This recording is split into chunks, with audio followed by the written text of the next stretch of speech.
পয়লা মে slogan উঠেছিল ৮ ঘন্টা কাজ, ৮ ঘন্টা বিশ্রাম এবং জীবন বিকাশের জন্য ৮ ঘন্টা বিনোদন।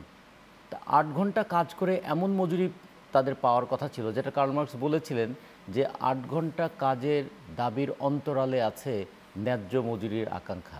মানে ৮ ঘন্টা কাজ করে আমি এমন একটা মজুরি পাবো যে মজুরিটা ন্যায্য হবে, যে মজুরিটা আমার জীবনকে বিকশিত করতে সহযোগিতা করবে।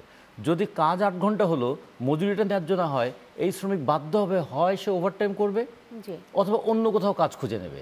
তাহলে ৮ ঘন্টা, যে কারণে দেখুন ১৩৯ বছর পরেও আজকে আমাদের ফর্মাল এবং ইনফর্মাল সেক্টর কোথাও কিন্তু ৮ ঘন্টা কাজটা আমরা দেখছি না।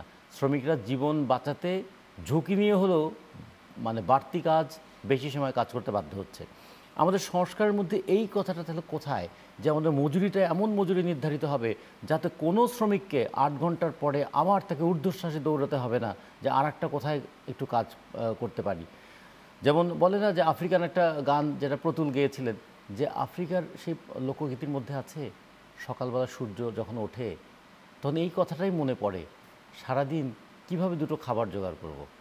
ফলে আমাদের শ্রমজীবী মানুষের, যদি আমি দিনমজুরের কথা বলি, যদি একজন রিক্সা চালকের কথা বলি, যদি একজন গাড়ি চালকের কথা বলি, যদি একজন ছোট অপ্রাতিষ্ঠানিক খাতে হকার কাজ করে তাদের কথা বলি, তাদের প্রতিদিন সূর্য ওঠে, তারা চিন্তা করে আজকের দিনটাতে খাবারের জন্য কি কাজটা করব।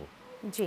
তো ফলে সংস্কারের কথা যদি বলি, আমরা মনে করি যে রাজনৈতিক সংস্কার খুব গুরুত্বপূর্ণ, এটা ঠিক। তার চেয়ে বেশি প্রয়োজন মানুষের জীবনটা যেন উন্নত হয়।